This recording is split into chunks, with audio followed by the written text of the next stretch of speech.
வணக்கம் வியூவர்ஸ், நம்ம இப்போ பார்க்க போகிற ரெசிபி முட்டை மசாலா. அதுக்கு ஒரு 4 முட்டை எடுத்து வச்சுக்கிறேன். ஒரு 2 வெங்காயம் எடுத்து வச்சுக்கிறேன். 2 பெரிய வெங்காயம், 2 வெங்காயம், கொஞ்சம் கருவேப்பிலை, கொஞ்சம் சோம்பு, இஞ்சி பூண்டு பேஸ்ட்டு, பூண்டு கொஞ்சம் பொடியாக நறுக்கியிருக்கேன். இப்போ ஒரு சட்டியை அடுப்பில் காய வச்சுக்கிறேங்க. இப்போ கொஞ்சம் சட்டியை காய வச்சு கொஞ்சம் எண்ணெய் ஊற்றிக்கிறேங்க. எண்ணெய் காஞ்சிடுச்சு. இப்போ கொஞ்சோண்டு ஒரு 1/2 ஸ்பூனு சோம்பு போட்டுக்கிறேன். பொடியாக நறுக்கின பூண்டை போட்டுக்கிறேன்.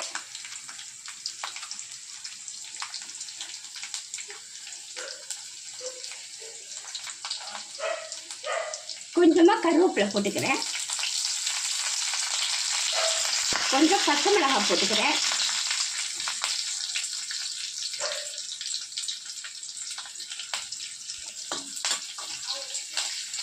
பூண்டு கொஞ்சம் வதங்கினோடனே நம்ம எடுத்து வச்ச வெங்காயத்தை போடணும்.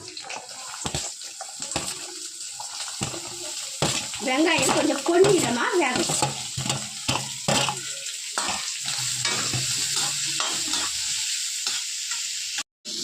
பாருங்க, இந்த ஸ்டேஜ் வதங்கினா போதும். இப்போ நம்ம எடுத்து வச்ச மஞ்சள் தூள் போட்டுக்கலாம். கொஞ்சம் இஞ்சி பூண்டு பேஸ்ட் போட்டுக்கிறேன். அது நல்லா பச்சை வாசனை போட்டும் வதக்கவும்.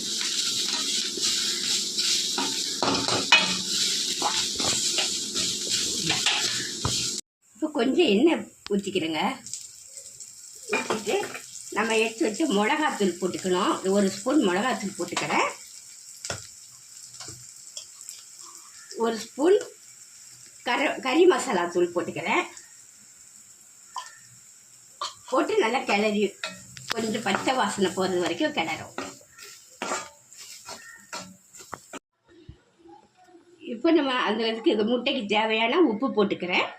உப்பு போட்டு ஒரு 1/2 கிளாஸ் தண்ணி ஊற்றிக்கிறேன். அந்த மசாலா வேகணும். நல்லா இதாக வரட்டும், கிரேவியாக வரட்டும்.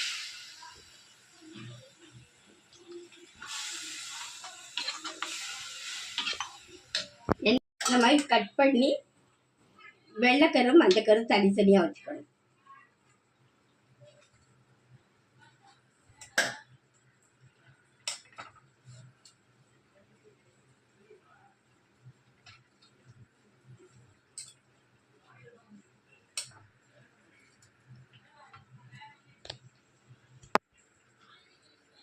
முட்டையை இந்த மாதிரி கட் பண்ணிக்கணுங்க.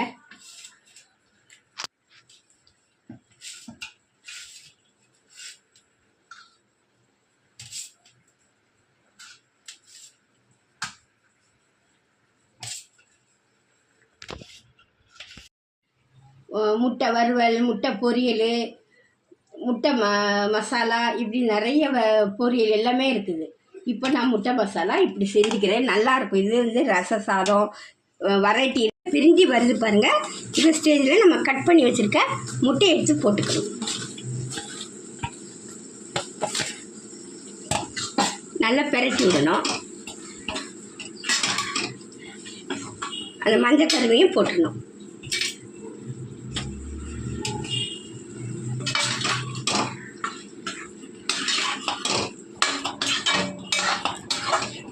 கொஞ்சம் இது பண்ணிட்டோம். கொஞ்சம் பெப்பர் தூளையும் தூவி விடணும்.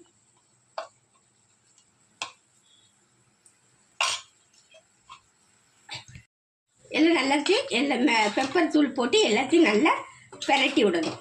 பெரட்டி கொஞ்சம் கொதிக்க விட்டு இறக்கிட வேண்டியதுதான். என்னெல்லாம் கொஞ்சம் கொத்தமல்லி தூவி இறக்கிட வேண்டியதாங்க. பாருங்க, முட்டை மசாலா ரெடி. இந்த ரெசிபி நீங்கள் செஞ்சு பார்த்துட்டு உங்களுக்கு பிடிச்சிருந்தா சப்ஸ்கிரைப் பண்ணுங்கள், ஷேர் பண்ணுங்கள், கமெண்ட் பண்ணுங்கள், லைக் பண்ணுங்கள். அடுத்த வீடியோட சந்திக்கலாம். நன்றி, வணக்கம்.